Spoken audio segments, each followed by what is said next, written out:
We're now going to hear from our new CEO, Wylecia Wiggs Harris. This has been, I'm just going to say that this has been a really, really wonderful year in some ways and a very difficult year in others, because no one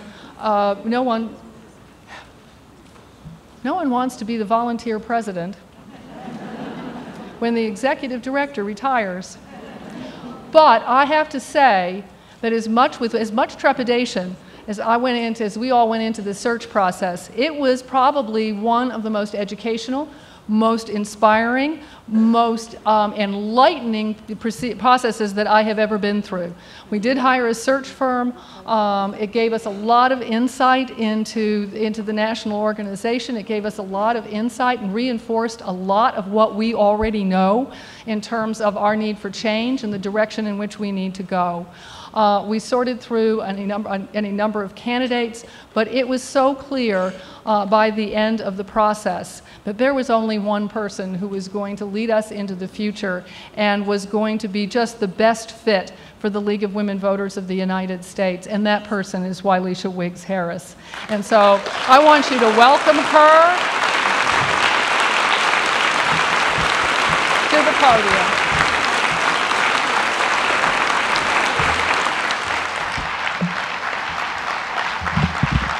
Thank you. Thank you. Thank you for such a warm welcome. It is indeed a pleasure to stand before you today to share my journey of the past 9 months and my hopes and dreams for our great organization. It's been an amazing journey thus far. Almost a year ago, I was at the annual meeting of the American Nurses Association, trying to determine how I could sneak away for a few hours for my interview with the search committee. Today, I am here completely engaged in the work of this organization and involved in thoughtful conversations about the future of our organization. I've thought a lot about this moment, this speech, and if I'm honest, I've agonized a lot about it, and frankly, I've caused a lot of agony for others. I wanted to get it right, both the message and the tone. I wanted to provide insights into my thoughts, my heart, and yes, I have come to deliver a message that has been echoing for a while. We must evolve, and we must redefine our future.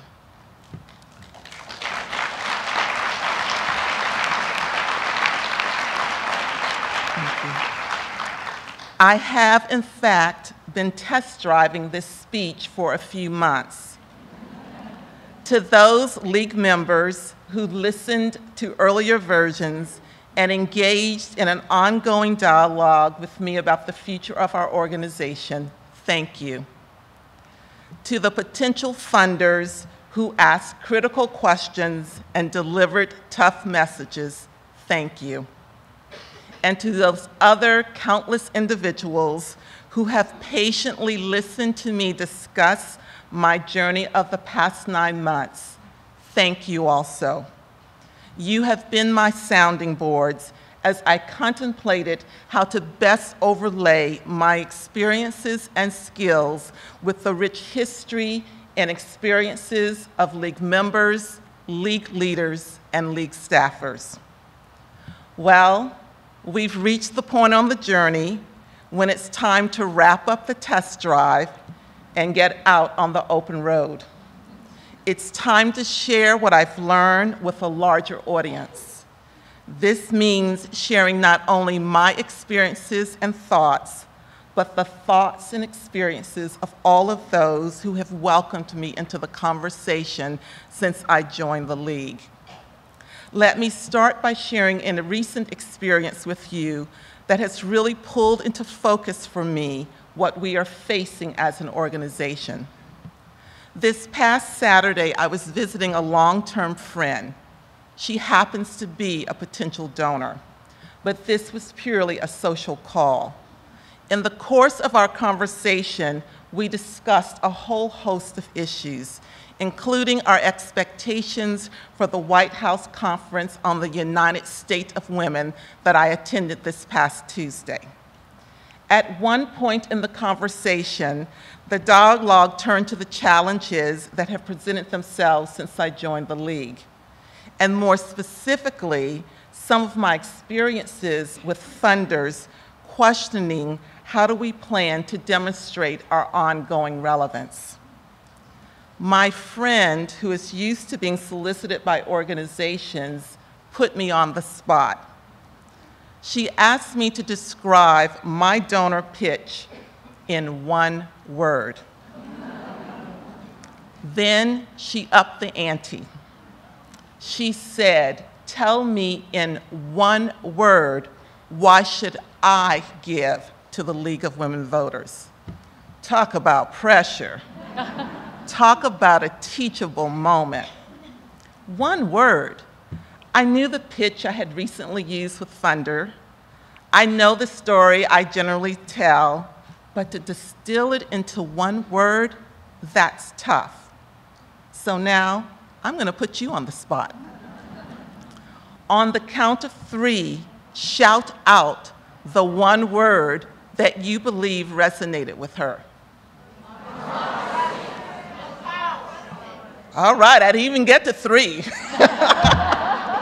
So by a show of hands, how many of you shouted change? How many of you shouted engagement? See, she did relent and give me 2 words. And those are the 2 words that resonated with her. Change, because she was impressed that a 96-year-old iconic organization was willing to engage in a conversation about its own evolution and take action to reinvent itself to continue serving the needs of voters. And engagement, because in an environment where donors are bombarded with requests, she only gives to organizations that make her feel engaged in a mission. I didn't leave with a check, but I did leave affirmed, knowing that the change journey that we are preparing to undertake is an important one.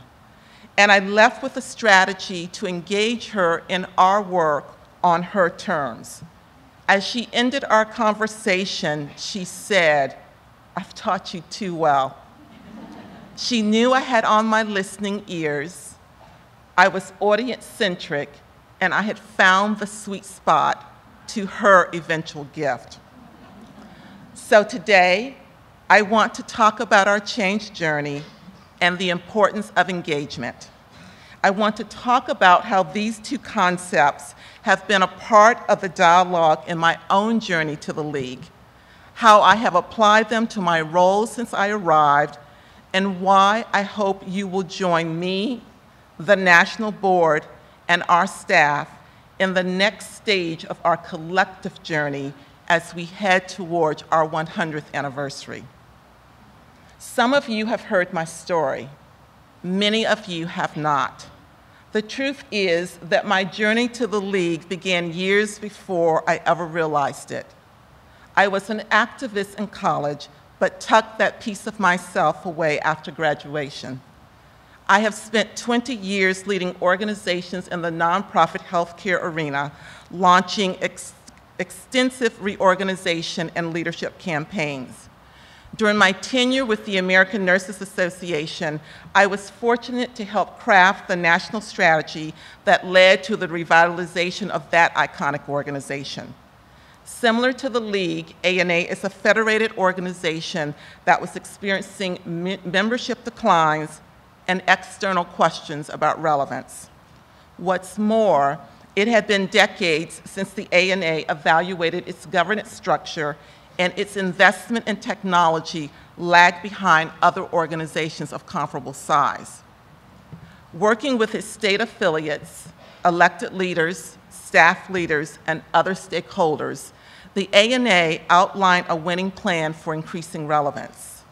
We aligned programs to the needs of members, created new programmatic and advocacy engagement opportunities, piloted new membership models, and put into motion a new technology strategy to enhance the work of the national organization and state affiliates. In other words, as I join you on this journey that the League has been on for quite some time, I feel like I'm treading familiar ground. I've been through this before, and just as ANA successfully created and is executing its winning change plan, I know we will do the same.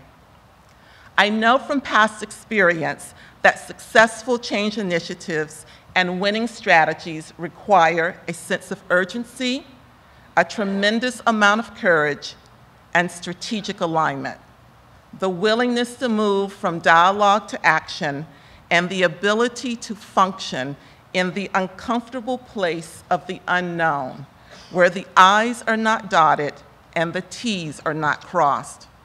I also know it is important to retain the core essence of an organization, maintaining the spirit of who you are, and to not lose the richness of our history as we explore uncharted territory and make room at the table for new traditions and new ways of operating. As I have joined this active and vital dialogue about what's next for our organization, I have noticed several themes that come up in nearly every conversation. One reoccurring theme that I have heard from many of you is the need for new approaches to engagement with key constituents and new and prospective members. Collectively, we know that if our organization is to succeed, grow, and remain relevant in the second century, we will need to continue to work towards diversifying membership and increase our efforts to reach the rising electorate. But how do we do this? It's no secret that technology has shifted. Today's voters access and consume information differently. Voters themselves have changed. Their lives have become more hectic, and opportunities for civic engagement have evolved. Today's voters do not just use newer technology. Technology has shaped them into an entirely different breed of voters and activists than we have seen in generations past. Another reoccurring theme percolating louder and louder is that we need to have a bias towards action. We have discussed the need to evolve and change for a while, and we need to turn these conversations into and execute our own winning plan. We know the destination. 2020 marks our 100th anniversary, and we want to continue to be strong and relevant for the next generation. I am also hearing a new understanding of our change journey, that as we engage in internal changes, we need to be outward-facing as well. That as we take new steps together, we must bring ourselves into alignment with voters, making the League relevant to them, and showing them that we are not only willing, but enthusiastic about changing with the times. This generation has already shown us that they have their own fights to finish, and I believe they will engage with this organization if we create doors and opportunities for them. We do need to recognize that they may not affiliate in the same ways that our current membership has, and we must be open to creating new engagement paths for them. As Elizabeth shared this morning, they want to help. They want to serve. They want to lead. They want a seat at the table. They want to be involved with organizations that do meaningful work, and they want it on their own terms. It is clear from my conversations with members, funders, and partners that we are the trusted voice on election issues. Yet with the growing proliferation of new organizations, our voice, our ability to help a new generation of voters finish their fight is diminishing. We have a choice. We can either evolve or we can cede our legacy to others.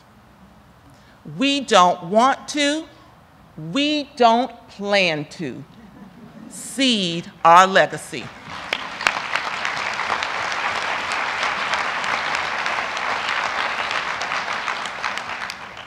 Nationally, as well in communities, where our light is not shining as brightly in the past, we need to unabashedly claim our role so that by 2020, we are known as the organization that will register and turn out new citizens and the next generation of women. We are known as the authoritative voice on election reform, redistricting reform, and campaign finance reform. And we create an educated, engaged electorate that represents the diversity of the US population.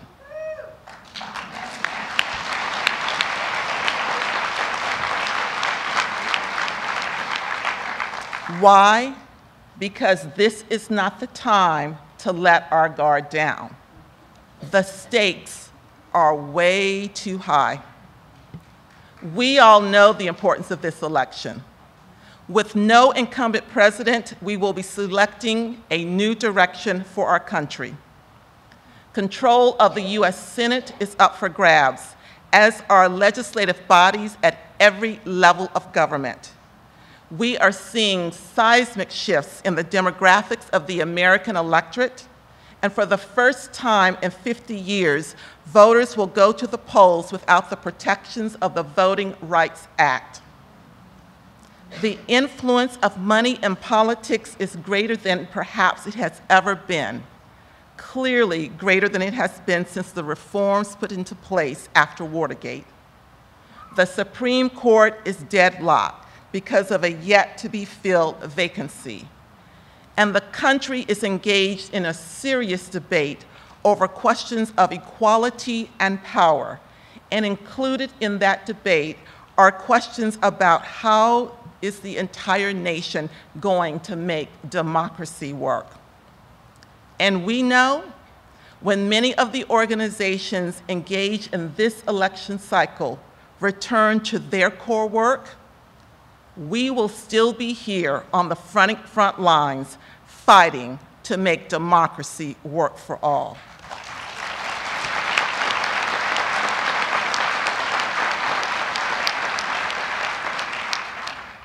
With so much at stake, we are needed now more than ever. That is why I invite us all to work together to tell our collective story and create our winning plan for 2016 and beyond. We have listened in pain as funders shared their perspective that we are not as relevant today as we once were. We know this is not the case, but how do we overcome this perception? Some may question, why should we care about the thoughts of people outside of the league? We have to care. Because every successful organization needs a strong economic engine to provide the resources in order to fulfill its mission and purpose. We need to come together to strengthen this engine. Our work as an organization and our survival as a brand depends on it. There are donors who are willing to invest in us. They do, however, expect a return on the dollars that they are investing, and they are increasingly investing only in those organizations that can deliver consistently. They want results. How can we more effectively demonstrate our results for the entire organization? How do we grow membership, appeal to donors, and reach a broader audience? How do we tell our collective story better? This is part of the dialogue that I have been engaged in nationally for the past several months, and it is part of the dialogue we are bringing to the larger organization. Early in my career, I had a mentor who taught me the importance of complete staff work. He taught me that it is much easier to respond to a shell of a proposal and provide enhancements and upgrades than to respond to a blank sheet of paper. Since January, the National Board, the staff, and I have been working to test drive a framework, a shell to lay the groundwork for our next century. It's not a radical shift.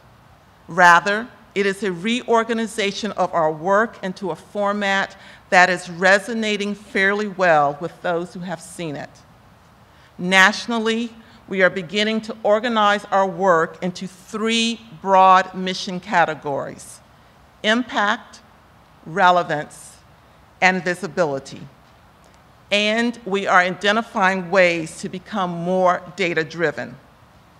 The November election provides a great opportunity to see how well this framework can work as we set metrics for growing, mobilizing, educating, and protecting the vote.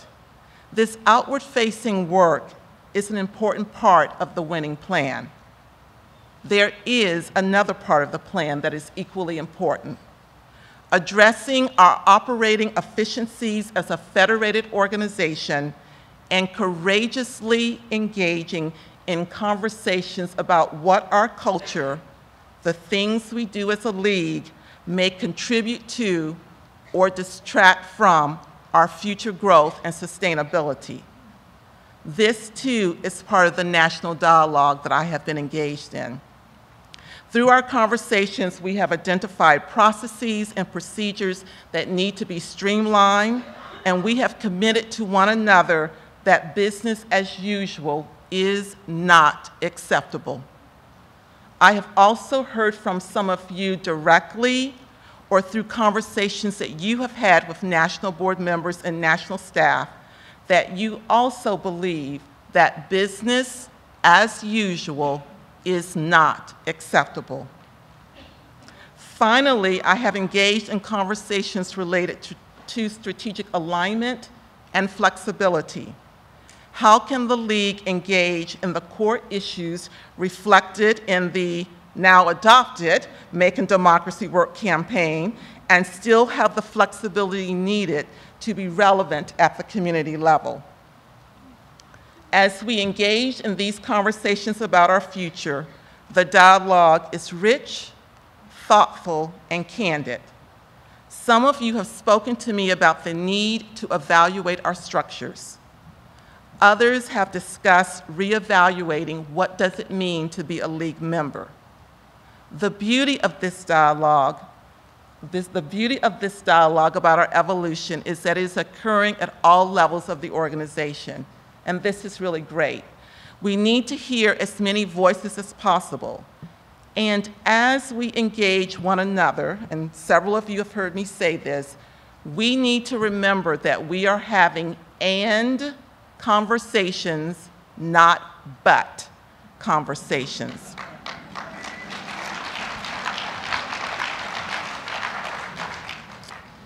Yet at some point, dialogue must give way to action, and that point is rapidly approaching. How much time we have will be a function of both internal factors, such as the maturing of our members, and external factors, including our ability to compete for scarce resources in an increasingly impact-driven donor environment. As we shift from conceptual conversations about engaging together on a common framework and a unified programmatic agenda towards more concrete and perhaps more difficult conversations about structure, membership, and engagement, it is important to acknowledge that our journey at times will be uncomfortable and scary. We will not always be able to dot the I's and cross the T's. When we become uncomfortable, it will be important to remember that we all deeply care about this organization and we want what is best for this organization to ensure our continued growth and relevance. We will need to assume good intent and recognize that we won't get it all right at once. As we engage together in civil discourse about how to move forward collectively, we will need to remember that as we evolve, the essence of who we are will not change. We have spent 96 years making democracy work for all voters. That will not change. We have been known as the gold standard for voter registration and education. We have hosted thousands of candidate debates, mailed millions of nonpartisan voter guides, and led the fight against bad laws that suppress and depress the vote. That will not change. We are still committed to voter registration. We are more committed than ever to vote411.org. We will still be working with state and local officials to ensure we are making democracy work. That will not change. Yet, there are some things that must change in order for us to thrive in the new competitive landscape. We need to accelerate the pace of change within our organization to keep pace with the changes occurring in society at large. We need to take advantage of alternate engagement opportunities, reaching individuals on their terms and harnessing their full potential. We need to exercise our collective power and focus our agenda to show stakeholders that we are worthy of their time, their money, their media, and their connections. We need to wrestle with the tough questions of whether or not our current structures and approaches reflect a 21st century organization. We need to address technology gaps. We need to crack the code on our volunteer base to more closely reflect the rising electorate. Imagine with me for a moment what accelerating some of these changes would look like. What would it look like to reach new audiences, evaluate our structure, and embrace new technology? What would it look like for the League to have even greater relevance at the national, state, and local levels? What would it look like to engage millions of new voters? What would it sound like to have us all speak with a unified and coordinated voice, the leading voice in our field? Remember the visit with my friend, the potential donor? Remember the two words that resonated with her? What she was really saying is that she wants to be a part of a dynamic, courageous organization committed to reinventing itself and engaging her on her own terms. She wants to be a part of a team with a winning plan. This convention represents the start of the clock for us to redesign our organization within the next 18 to 24 months, to identify and begin executing a winning plan.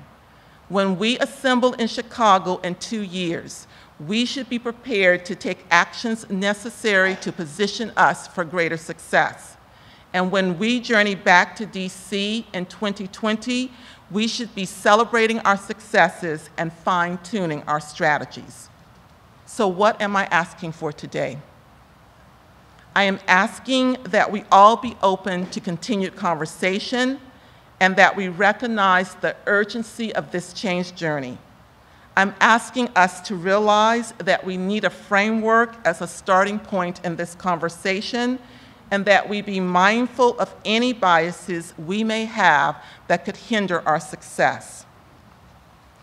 And you've already fulfilled one of my asks, and that was to adopt the Making Democracy Work campaign, which will provide us the organizational focus and strategic alignment necessary to demonstrate greater collective impact, relevance, and visibility. This is the beginning of our winning plan.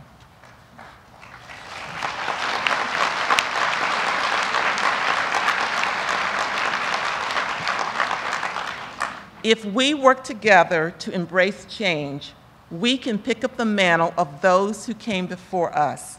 We can bring the League of Women Voters into its second century as strong as it has ever been, prepared to fight the fights of this generation and the generations to come. Thank you.